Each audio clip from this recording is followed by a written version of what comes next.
보호주의는 빈곤을 부리지만 자유무역은 번영을 가져준다. 이는 역사가 주는 교훈이다. 너무나 뻔하고 명백한 교훈이라서 누군가 혹시라도 이와 다르게 생각하는 사람이 있다는 것을 믿기 힘들 정도다. 한 국가가 무역에 국경을 개방한 뒤 가난해진 사례는 단 한 건도 없다.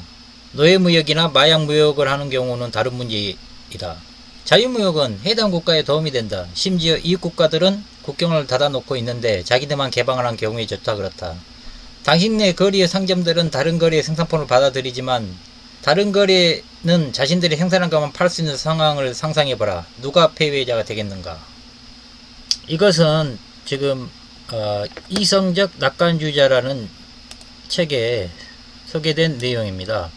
이성적 낙관주의자 저자 매트 메들리, 오래전에 나온 책이고요. 현재 그 트럼프 관세 정책에 따른 보호주의에 대해서 사회적으로 이슈가 되고 있는 가운데 이 책에서 중요한 부분을 읽어드리는 것입니다.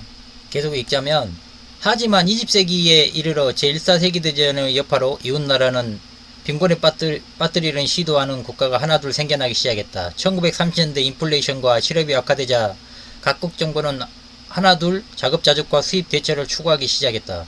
그리스의 이오안니스 메타크라시스 정권, 스페인의 프란시스코 프랑코 정권, 미국의 스무트 홀리 관세법. 1929년부터 1930년까지 국제무역량은 3분의 1 수준으로 줄어들었다. 1930년대 인도의 영국 식민정부는 밀농사꾼, 면화제조업자, 설탕제조업자를 각각 호주, 일본, 자바의 저렴한 수입품으로부터 보호하기 위해서 관세를 부과했다. 이와 같은 보호주의적 조치들은 경제의 붕괴를 앞당겼다. 1929년 이후 5년간 일본이 비단 수출이 총 수출에 차지하는 비중은 36%에서 13%로 줄었다. 인구는 급격히 증가하는데 재화 인력을 수출하는 기회를 축소된 것이다.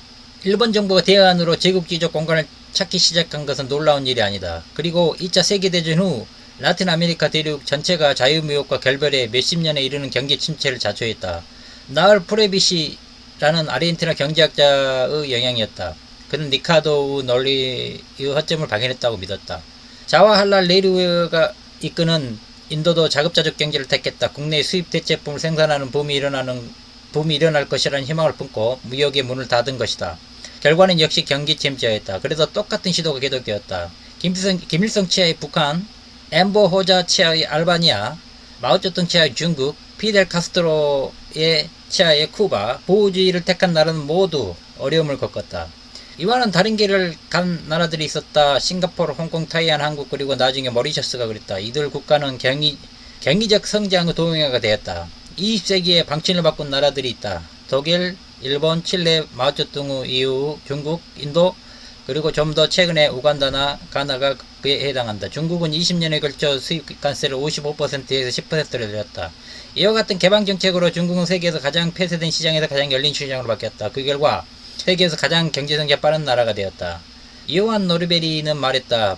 무역은 감자를 컴퓨터로 혹은 무언가를 다른 무언가로 바꿔주는 기계나 마찬가지다.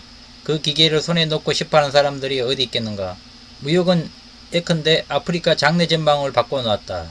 물론 무역은 경제 지장을 초래할 수 있다. 값싼 수입품은 수입국의 일자리를 없앨 수 있다. 하지만 이와 동시에 수입국과 수출국 모두에게 언제나 훨씬 많은 일자리를 창출했다. 소비자들이 원하는 물건을 좀 더 싸게 구입함으로써 절약한 돈으로 다상품과 서비스를 구매하기 때문이다. 유럽인들이 베트남에서 저렴하게 생산한 구두를 사면 머리를 단장할 돈이 좀 더 생기게 되고, 그러면 유럽에서는 구두 공장 후진 일자리를 주는 대신에 미용실에 멋진 일자리가 더 생기게 된다. 제조업자들은 더 낮은 임금과 근로 조건을 감리하는 나라들을 찾을 것이고 실제로 찾아내고 있다. 서구 인권운동가들은 이런 행태를 비난하고 방해를 들지만 실제로 나타나는 결과는 그들의 비난과 반대 방향이다. 가난한 나라들의 임금과 근로 조건이 향상되고 개선되는 것이다.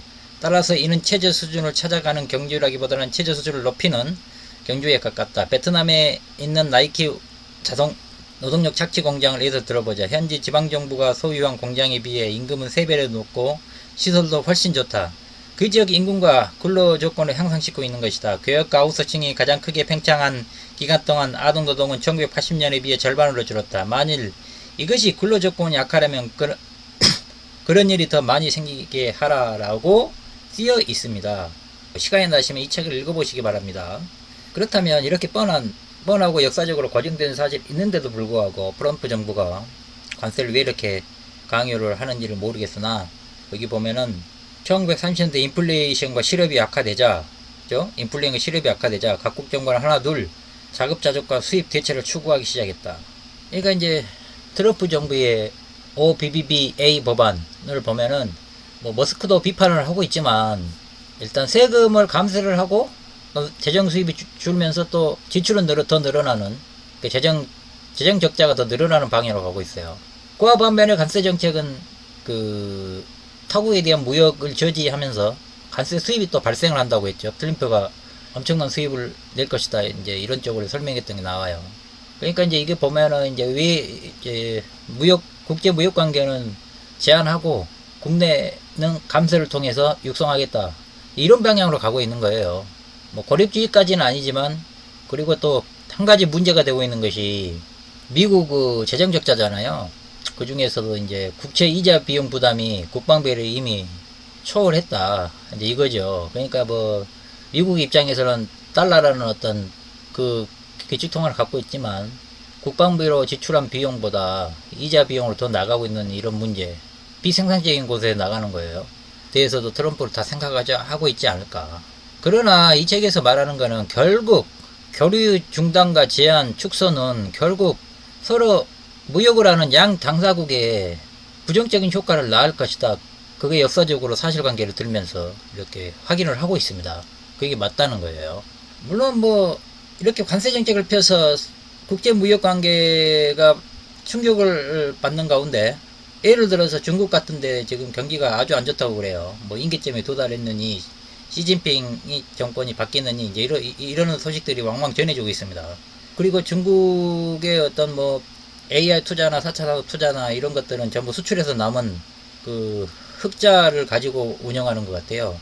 내수 경제는 작지만 수출해서 번 돈으로 이렇게 국가적으로 이렇게 미래리에 투자하고 이렇게 되는 가운데, 수출이 많이 줄어버리면, 교육을 통해서 수출을 통한 흑자가 줄어버리면 어떤 가뜩이나 경기 상황이 안 좋은 상황에서 임계점을 테스트하는 어떤 충격이 되지 않으란 법도 없죠. 뭐 그리고 인플레이션이 지금 이슈가 되고 있죠. 미국도 그렇고 우리나라도 그렇고. 미국 같은 경우에 인플레이션 때문에 이자를 금리 인하를 할 수 없기 때문에 미국 국채 이자가 5%에 달하면서 돈이 빠져나가는 환경이 되었고, 우리나라 환율은 고점에서 지금 내려오질 않고 있죠.